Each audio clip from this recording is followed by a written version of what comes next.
নমস্কার বন্ধুরা, কেমন আছেন আপনারা সবাই? আশা করি ভালো আছেন। আপনাদের সবাইকে লক্ষ্মীর সাধারণ গ্রামের রান্নাতে স্বাগত জানাই। আজকে আমি তৈরি করব দই বেগুন।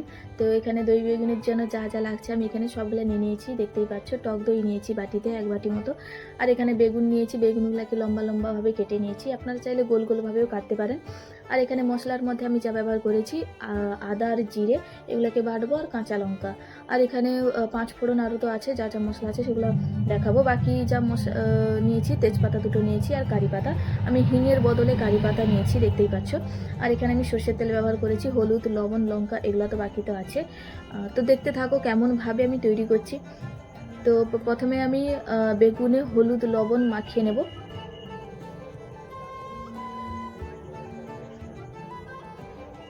তো আমি হলুদ গুঁড়ো দিয়ে দিলাম।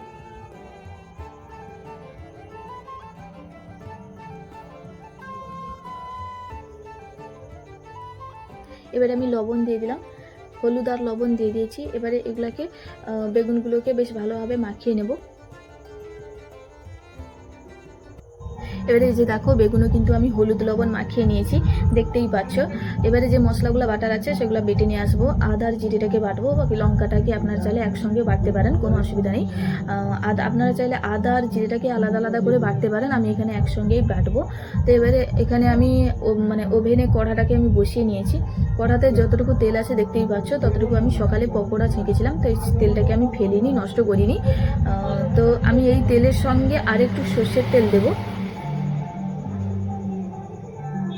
বাকি যে মশলাগুলো বাটার ছিল ওগুলা কিন্তু বেটে নিয়ে এসেছি। তেলটা কিন্তু এখানে আমি দিয়ে দিয়েছি। এবারে এই তেলটাকে আমি গরম হতে দেব। তেলটা কিন্তু এখানে গরম হয়ে গেছে, দেখতেই পাচ্ছ। এবারে এই তেলে আমি একটা বেগুন দিয়ে দিব।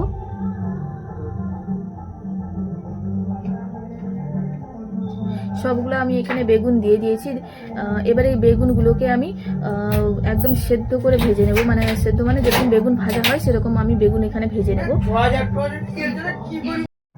এবারে যে দেখো বন্ধুরা, কড়াতে কিন্তু বেগুনটা যে ভাজতে বসিয়েছিলাম ওটা কিন্তু হয়ে গেছে বেগুনগুলা। এবারে এই বেগুনগুলাকে আমি বের করে নেব।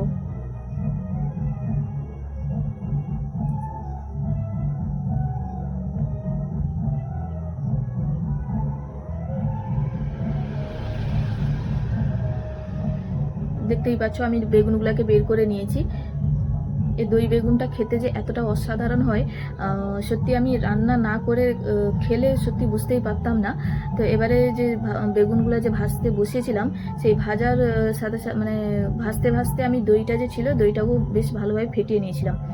তো এবারে এই একই তেলে এই একই কড়াতে সেই তেলে আরেকটু আমি তেল দেব।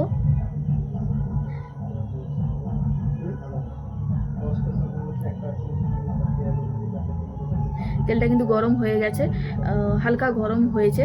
তো এবারে এই তেলে আমি শুকনো লঙ্কা একটা দেব।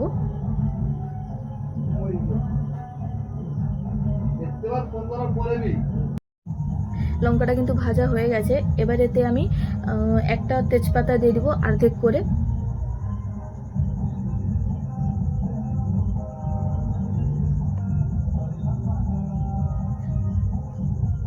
তেজপাতাটা দিয়ে দিয়েছি। এবার এতে আমি 1 চামচ 5 ফোড়ন দেব।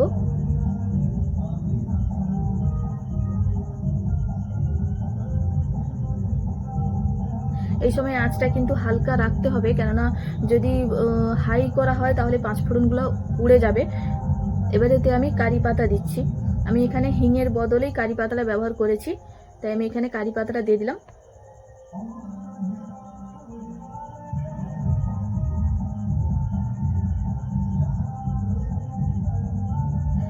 তরকারির শেষে কিন্তু 1 চামচ চিনি লাগবে, তো আমি চিনির কথাটা প্রথমে বলিনি। তো এবারে আমি যে আদা আর জিরেটা বেটে রেখেছিলাম একসঙ্গে, ওটা দিয়ে দিব।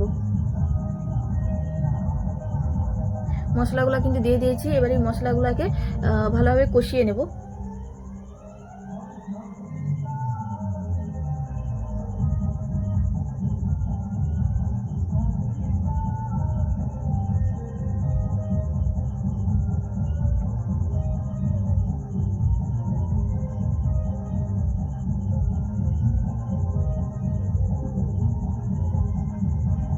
এবারেতে আমি সামান্য লঙ্কা গুঁড়ো দিয়ে দিব। লঙ্কা গুঁড়ো কম দিচ্ছি, কেননা আমার ঠাম্মা যেহেতু খাবে সেজন্য উনি লঙ্কা বেশি খান না, সেজন্য আমি লঙ্কাটা কমই দিচ্ছি।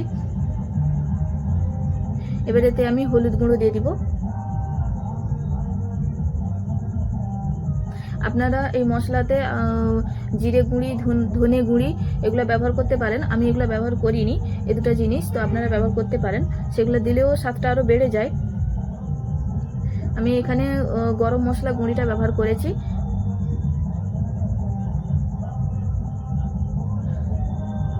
তো মশলাগুলো কষানো হয়ে গেছে, এবারে এতে আমি সামান্য জল দিয়ে দিলাম।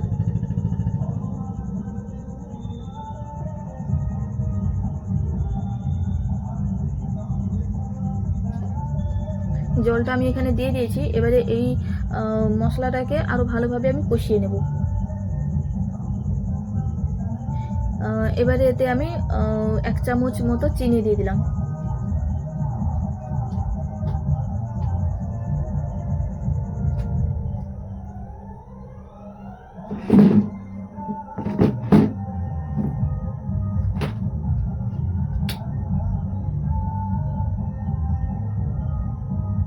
এবারেতে আমি স্বাদ মতো লবণ দিয়ে দিলাম।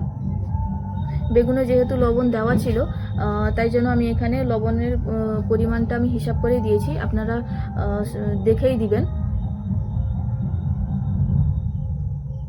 এবারে যে দেখো বন্ধুরা, মশলাটা কিন্তু কষানো হয়ে গেছে। এবারে এতে আমি গরম মশলা গুঁড়া দিয়ে দিলাম। গরম মশলা গুঁড়াটা তোমরা তরকারির শেষেও দিতে পারো, আমি মানে এই মশলাতেই দিয়ে দিলাম। তো এবারে যে দইটা ফেটিয়ে রেখেছি, ওই দইটা দিয়ে দিলাম।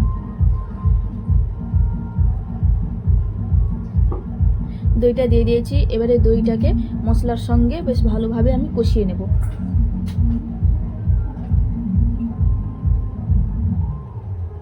এটা কিন্তু দই বেগুনটা খেতে সত্যি অসাধারণ, সত্যি খুবই খুবই সুস্বাদু হয় এটা। এটা তোমরা রুটিতে বা লুচি, পরোটা, ভাতে যে কোনো কিছুতেই খেতে পারবে এটা।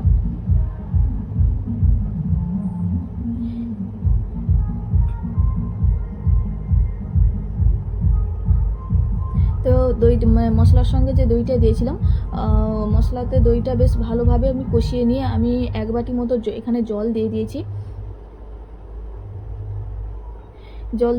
এবার এতে আমি বেগুনগুলো আমি দিয়ে দিয়েছি, দেখতেই পাচ্ছ। লবণ যেহেতু আমি দেব না, লবণটা যেহেতু দেওয়া ছিল, তাই আমি এখানে আর কোনো কিছুই দেব না। এবার এই যে দেখো বন্ধুরা, তরকারিটা কিন্তু অনেকক্ষণ ফুটিয়ে নিয়েছিলাম। এবারে এই তরকারিটাকে আর কিছুক্ষণ ফুটিয়ে নিয়ে এটাকে আমি নামিয়ে নেব।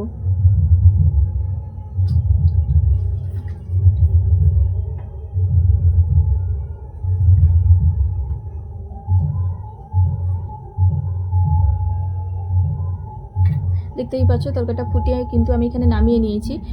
এটা কিন্তু খেতে খুবই খুবই অসাধারণ, খুবই সুস্বাদু হয়েছে। এটা মানে সুস্বাদুও হয় এটা খেতে। তো একদিন এইভাবে ঘরে রান্না করে খাবেন, দেখবেন খুবই ভালো লাগে এটা খেতে। তো কেমন হয়েছে, কেমন লেগেছে অবশ্যই কমেন্টে জানাবে তোমরা, এবং ভালো লেগে থাকলে লাইক, কমেন্ট, শেয়ার করে দেবেন এবং অবশ্যই সাবস্ক্রাইব করে দেবেন। তো ভালো থাকবেন, সুখে থাকবেন, অসংখ্য ধন্যবাদ।